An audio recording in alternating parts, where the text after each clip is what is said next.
aren't. We could put more gaslighting you act the whole campaign cycle. They're like, can it get brighter in here? I'm like, no, go knock more doors. I'm like, is it sprays against? Who knew? Oh, there he is. Hi, Bill. We saved you some. That was my response. I was like, oh.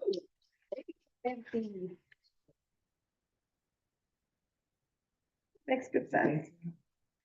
We were here. Hello. Or was it just there and then there? We've never done this. Okay, so now this is the third. This is where I was sitting all the campaign days that we got. We hired So it a was all your. feng shui consultant and they said, do this. You mean we wasted taxpayer money? This works better. No, I mean, spent taxpayer money. All kinds of things. People will be.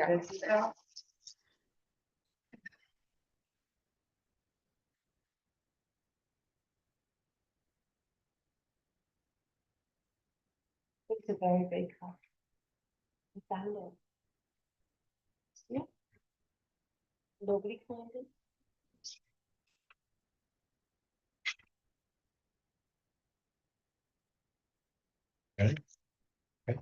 Stand for the pledge. I pledge allegiance to the flag of the United States of America and to the republic for which it stands, one nation, Oh. And as a way of respecting, honoring, and creating awareness about our past, we begin our village board meetings by acknowledging that New Paltz is on the ancestral land of the Munsee, Esopus, and Lenape people. And per usual, check out our agendas and our minutes and help us find more ways to support Indigenous communities. We have some suggest links on our agenda, and we would love for you to help us expand that list. In terms of changes to the agenda, I don't see anything. Does anyone want to help me? Item 3 on the business agenda. Okay, so that's a few pages in on the last page. Item number 3, I say authorize the mayor to sign acknowledgement of Clean Water State Revolving Fund project number inflow and infiltration improvements from bill funding opportunity. And that's it as far as changes to the reorg and the consent and business agenda. I move that we accept the changes. All in favor? Aye. I move that we is there a consent agenda here? There is. The consent agenda is on the first page into the beginning of the second. So let's move to the consent agenda. All in favor?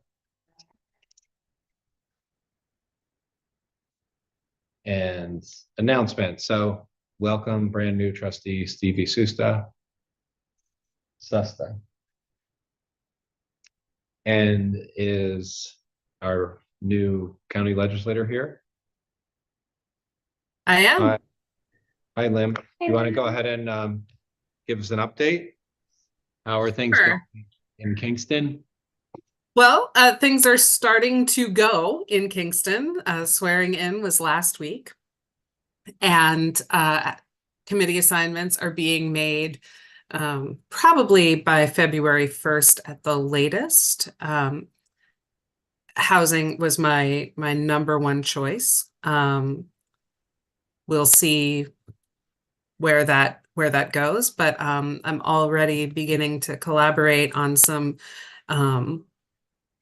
clean school environmentalism initiatives in schools with a couple of the other legislators, and beginning to have conversations about housing and how we can approach that best at the county level, as well as some beginning talks about some diversity audits and how we can use the EO 203 reports that we did, since they were something that some of us worked very hard on. They've been shelved. Is there a way that we can put those to good use for the good of the county? Yeah, that is awesome. I'm excited. I'm excited too. Is there anything that you guys want me to be taking back? Just that we're super glad that your first opportunity to join us, you're here. We found even these like quick updates to be very helpful. So, you know, it's great that we can use video conferencing software to make it easier for all of us, but just this line of communication is very valuable. So thanks for you know, joining us tonight, and we look forward to like a regular catch up like this. The plan, absolutely.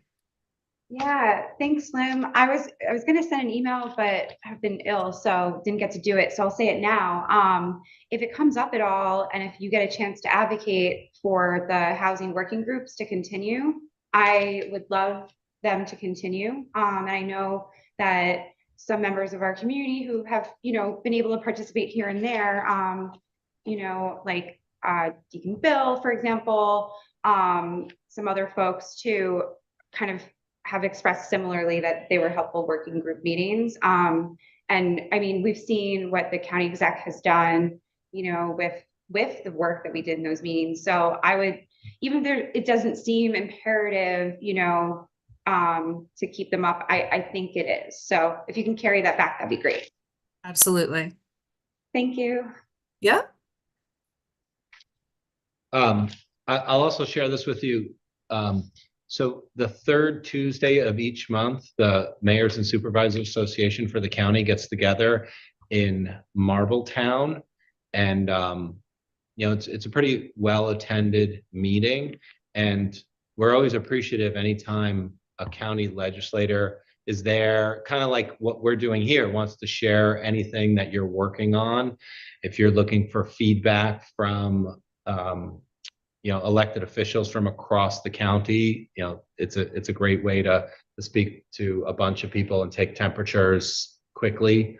So just, you know, you and I can talk offline about when those are happening. You're obviously not expected to come regularly, but just recognize that that's like an option that exists. Yep. I'd love to. Okay.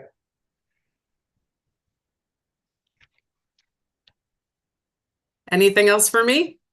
No, I don't, anyone else? No, but if anything comes up in advance of your February meeting that we can help advocate, you know, on at all, do let us know. You know how to find us. I do, and I will. Thanks.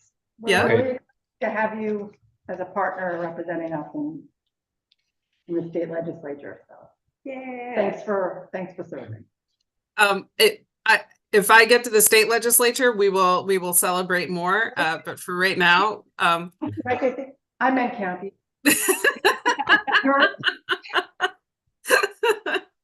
for now, county. Absolutely.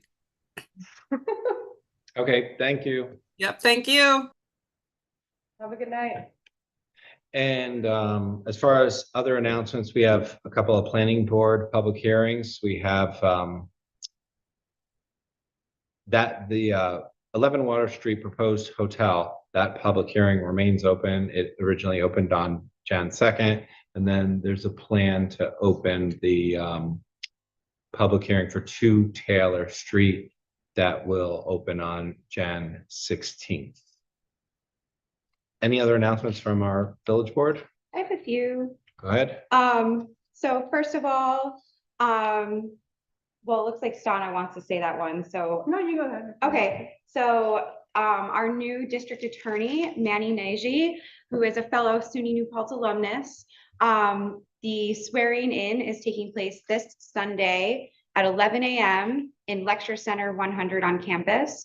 I'll make sure to reshare the Eventbrite so folks can sign up and whatnot, but honestly, I wouldn't even be worried about signing up. Just show up.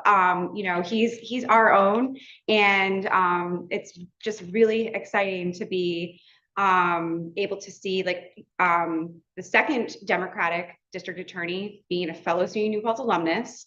That's really cool. And he's also the first ever in the entire country Nigerian American DA. And we did that. So this is our community celebration. So then after that, from 2 p.m. until 9 p.m. on Sunday, at the VFW across from the baseball fields on the campus over on 208. There is a concert benefiting the families who were injured during that horrific Christmas car crash. You know, been definitely thinking of Sawyer in particular every minute of every day. So there's a suggested donation to come in, but honestly, just, you know, come see the music, throw whatever you can in the bucket. It all will add up. And I've been sharing the flyers around because there's 2 different GoFundMe's going around too to help these families out, because obviously when you're sick, your kid is very sick, the parents cannot work. So we need to make sure we support all the families involved.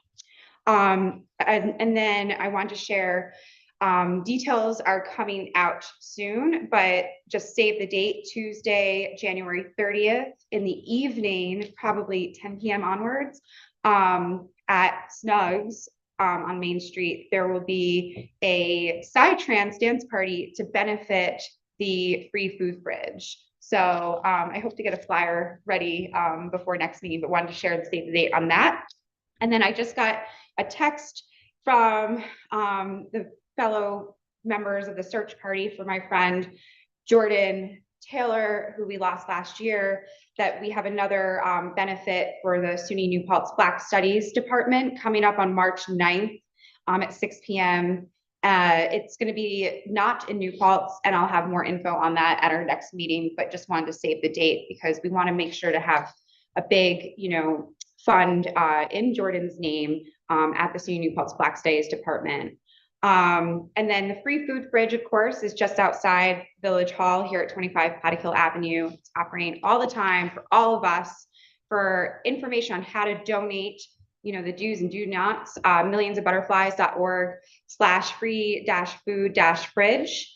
And there are drug test strips in that fridge as well, and other lots of information about other resources. Narcan and other harm reduction services continue to be available everywhere in Ulster to anyone. Thanks to Ellenville Regional Hospital's Project Rescue Program. And so you can text ERH Rescue to 21000 and they'll get back to you like, hey, what kind of harm reduction stuff do you need? They have Narcan, test kits, snort kits, sex kit. Pretty much if, you know, there's something that's harm reduction related, they could probably help you out and get it to you without you having to travel over the ridge. The Never Use Alone hotline, I really urge everyone to save it because you never know when it could save a friend's life. It's 1-800-484-3731. And then of course, Narcan trainings remain always available here in New Paltz on opioidprevention.np.org. Thanks. Anything else from Village Board Trustees? Just if you haven't heard, 299 is closed due to flooding. Please don't drive around the barricades. Our fire department was already called about 2 hours ago to extricate somebody from a car that did ignore the barricades. Never a good idea. So In please. Springtown as well, right? That's Yeah. right. 289 Springtown. Usual area that floods. So Just don't go around barricades. There were some horrific things that happened last storm up in Greene County, all over the region, that I'm just like, just don't go around barricades ever, please. They're there for a good reason. I had one more announcement I forgot, I Do it. promised. People at home are watching and Instagram messaging me. I'm like, I'm doing my best. So the Women in Black for Peace stand every Saturday outside Eltane, 12:30 to 1:30, and I will be there this Saturday and hope people join. And I'm going to remind everybody that Family of New Paltz works really hard to help our neighbors in need. And so if you can spare any money or want to bring some canned food over or anything else, you can either contact them or check out their website and check out what the hours are and drop by and help out if you can. Okay, moving on to the public hearing that remains open. So we opened the public hearing for our draft law regarding amendment to Chapter 132 housing. This is the tweak to the affordable housing law. Did we get any feedback since our last meeting? And is there anyone here who wants to make a public comment? So I'm gonna suggest we continue to keep this open because we had a great conversation last time. And I'm anticipating that we will hear from members of the Affordable Housing Board and maybe from the board as a whole with some more specific recommendations as far as potential tweaks while we have this public hearing open. Yeah, I would like that. And then, I was gonna say, I would love to just do like some sort of like letter to the editor, kind of like explaining this, but it might be, we should work on it together. Okay. Yeah. I'm just feeling so fiery these days. I want to make sure I don't say the wrong thing. Yeah, I'll work on that with you. If you Cool, wanna thank you. Start it up. Yeah. So this evening, we have our reorg agenda and pretty perfunctory stuff. We do this annually with our new trustee. I believe Autumn sent you a note during the day about the possibility of you being the liaison to the same commissions or boards that Michelle was involved in. Did you see that email? So that was Affordable Housing Board, Shade Tree Commission, and Bike Ped Advisory Committee. Would that work for your schedule to be our liaison for those entities? Great, so we can make a change to our reorg. So just and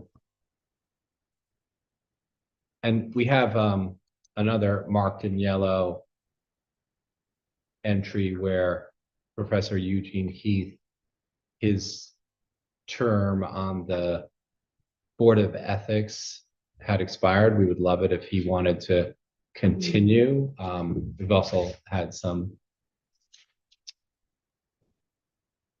fits and starts as far as the Board of Ethics. So if any of the existing members wanted to continue with moving those projects, in particular, just having each elected and appointed person complete the financial disclosure forms, that would probably be a really good place to start. But that's just a general reminder, nothing specific to this reorg agenda. I'm going to go ahead and move items. So the board, committee, and commission reappointments, the mayor's appointments, and the mayor's appointments with board approval. The official depositories, the designations, approvals, and authorization. Can I add something to the list? I'm sorry. You can, if anyone wants to interrupt or, suggest an edit, let's do that. Yeah. We have G, the time of spring cleanup. Could we add the Christmas tree pickup period in there? Sure. Just doing the picks, sprinkling. I think that's That would be an H. okay agenda. Where is that? H under? It's under designations, approvals. and- 5. Yeah, you're right. That is a question we get every year. Right. And it's always the same Yeah. time every year. Good job. And for a specific window. So do we have like a certain number of days? Because we don't pick up Christmas trees all year round. Right. But It's a window after, I think, like January 3rd to, I'm just, spitballing here. I can get the dates. Yeah, let's get the dates and then include that. Any other tweaks as I was barreling through?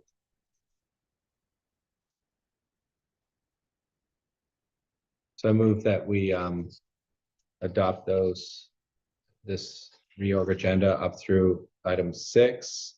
Second. And then all in favor? Aye. And then we also have our list of official holidays when Village Hall will be closed. And then we also have a list of parking holidays. And that's really it, through everything that's printed here, that's also available for the public to see. It's all available online. I move that we approve the rest of this reorg agenda. Any further discussion, Just a any question. other edits? Approval of annual fire department training expenditures, why is that yellow highlighted? I don't know. I think his TBD was above it. There's TBD for designation of daily inspection.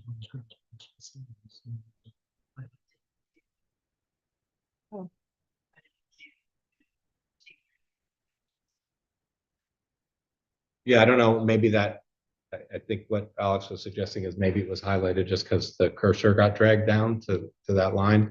Because I don't think there's any specific reason why it's highlighted.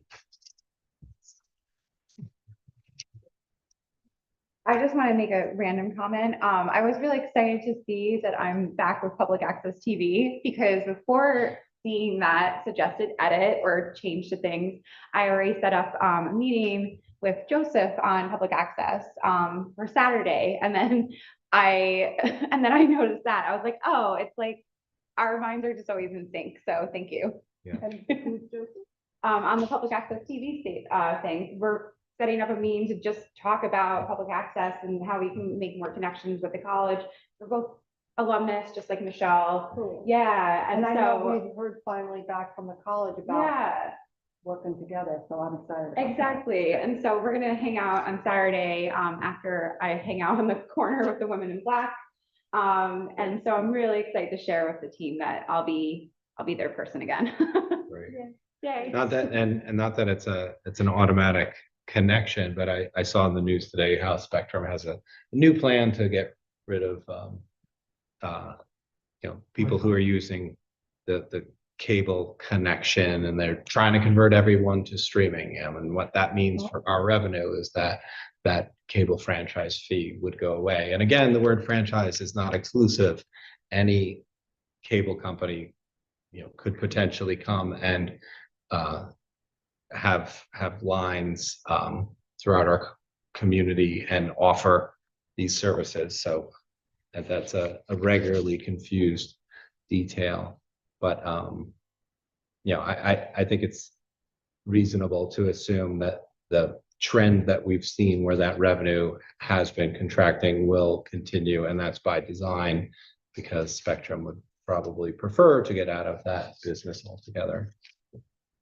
Yeah, so excited to talk about that with Joe. Right.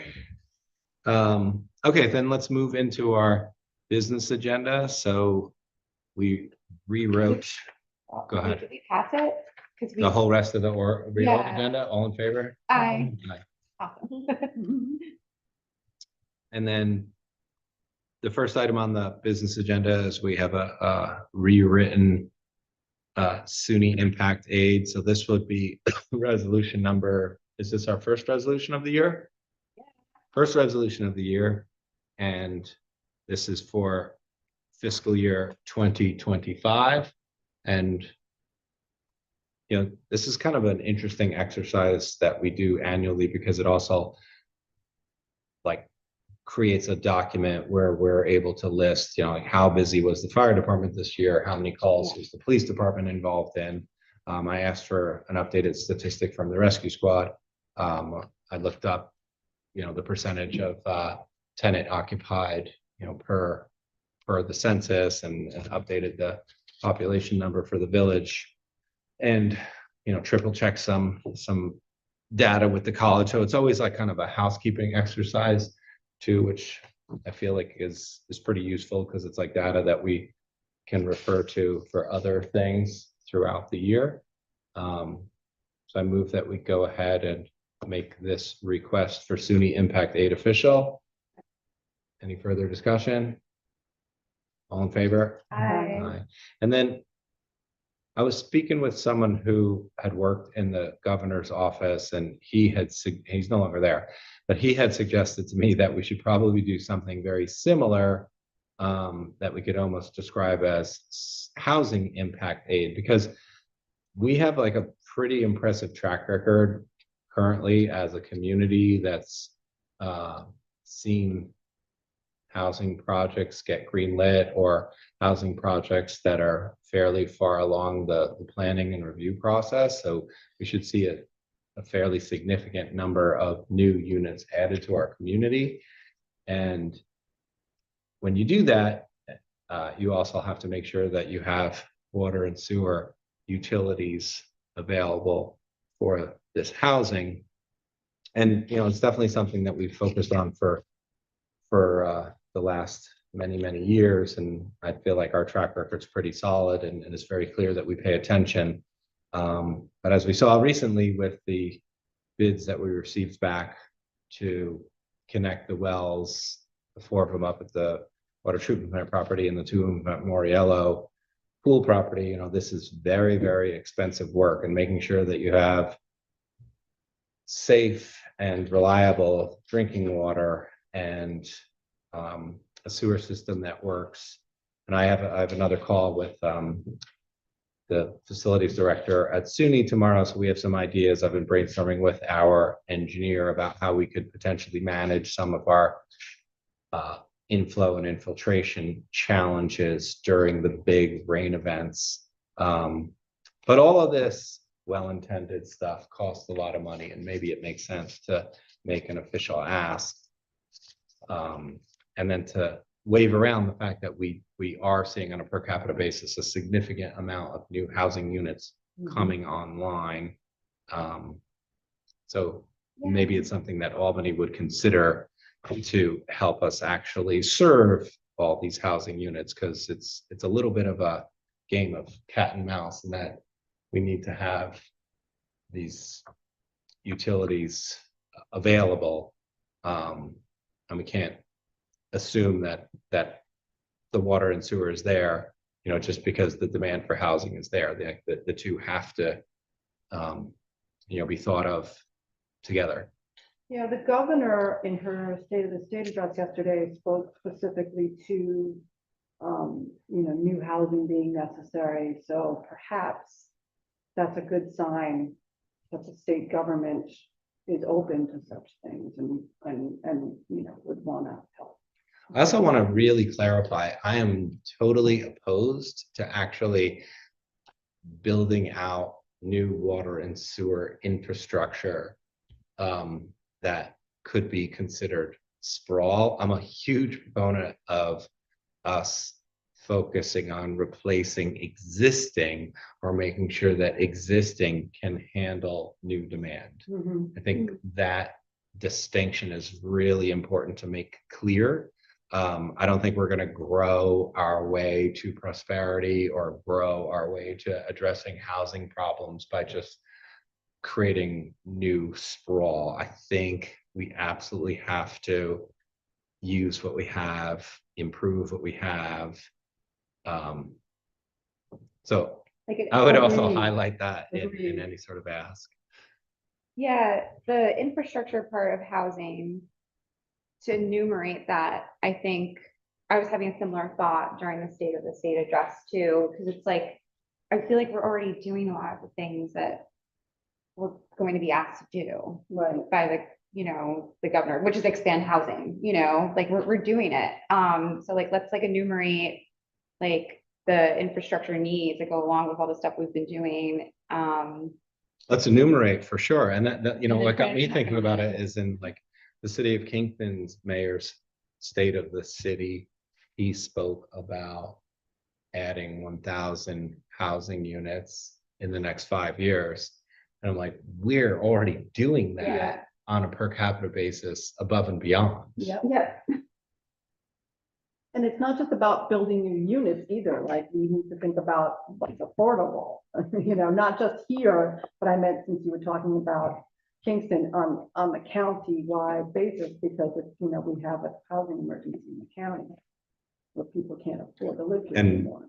We have a public hearing open to expand our affordable housing law, right? And I'm proud of us for doing everything we can to work on that.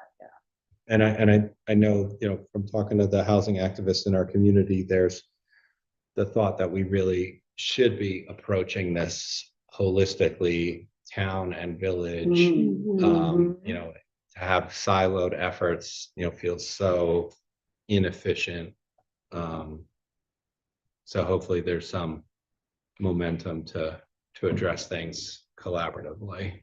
Well, and to have this, can I just say, just on that note, reflecting on the first 4.5 years of last term, like serving with the Landlord Tenant Relations Council and just like in general on the village board, when you have a problem and you reach out to your government officials to help you with your problem, and if it has something to do with your like being able to live, you know, so your housing, like you don't necessarily know like, oh, which municipality am I even in? Like, you know, because it's like when you're in the village, you're in the village and the town. So who do I reach out to? Like blah, blah, blah. And then when it's like a bunch of people all in that apartment complex, like right in the town, outside the village, all reaching out to me for help, you know, like, and they don't have the same rental registry law we do. They don't have the same like protections at all. Yet I have been their point of contact this entire time. Like it's been so frustrating. And like it's even seeped outside of New Paltz borders, you know, because like there are Gardner people who have New Paltz addresses and stuff. They wind up reaching out to me. And I'm like, just seeing how people outside the village just don't have the same protections that village residents do. And it just causes confusion when somebody just needs someone to help them figure out a health and safety issue. You know, so more collaboration, please. That's all. Yeah, and on that note, number 4, we're just jump ahead. So, you know, we put together a 1-pager describing the opportunity of a coterminous town village. Feels redundant. But the idea is that our 2 local governments have done a great deal of sharing and made things efficient, like courts, assessor, police, fire. You know, there's definitely an opportunity to continue to integrate services to make it clearer, so that, you know, you don't have to be like a Jerry Benjamin student to understand the difference between a town and a village and know who to call when you have an issue. And I believe there are synergies, improvements, efficiencies that would translate into taxpayer savings.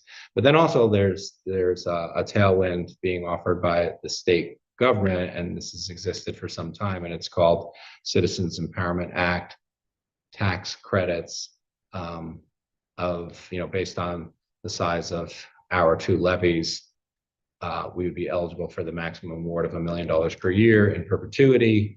And of course, the state law could change at any time and that could go away. But, you know, there are communities receiving this aid, and they're, from what I understand, or would like to, you know, believe, you know, remains a possibility, is that this aid would exist for some time. But even without the aid, I think there's a strong case to be made that working collaboratively would serve our community and taxpayers better than doing things separately. But I'm getting way ahead of myself. I mean, the only reason that I wanted to have this on this evening's agenda was really just to announce that we're going to begin a conversation, hopefully at a joint meeting attended by town board council members and village board trustees on January 24th here, starting at 7 o'clock. So that's more of just an announcement. Then hitting rewind, going back to item number 3, this was a note that we got yesterday. And it seems like the what does it stand for? Bilateral infrastructure law, right? Is it bilateral? Bilateral infrastructure law. So it's basically a program by the federal government to provide financial assistance for infrastructure projects, which, you know, we do regularly. So one of the projects that we applied for and have been working on seems to qualify for $363,000. So this is just an ask that I would be authorized to sign acknowledgement and to move forward with trying to secure that money to augment one of the grant funded programs where we've been focusing on improving our sewer conveyance system. Anyone want to second my Second. motion? All in favor? Aye. And then the next item relates to a tax penalty for 17 Huguenot Street. On December 11th, the village received a tax payment from County of Ulster on the above property. County had taken it over due to unpaid taxes. In April of 23, the homeowner paid all overdue taxes in full. Total owed to the village is $445.76. Total paid was less. The difference was $40.52, which is outstanding. And then we could decide on whether to vote to either waive the penalty, bill the homeowner for the difference, or bill the county for the difference. I would say either county or waiving because of the timing of it. I vote county.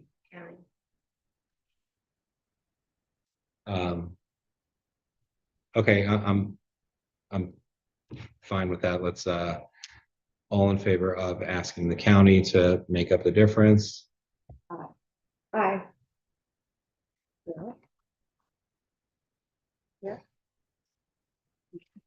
You were the only one I didn't see respond, so. And then the next item is the resolution for water and sewer rates. So this is just an increase to water and sewer rates for the largest, I believe it's the 3 largest steps in our system to make sure we have enough money to service the debt that exists within particularly our water fund. All in favor? And then the item after that is a resolution regarding bills and claims. All in favor? Aye. Planning board liaison update. We had some announcements at the start of the meeting, but the meeting last Tuesday, principal conversation was about 11 Water Street. Lots of input from community members and neighbors concerned about traffic, water, aesthetics, and the like.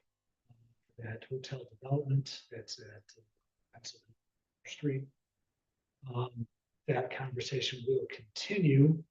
184 Main Street, another hotel, is moving forward.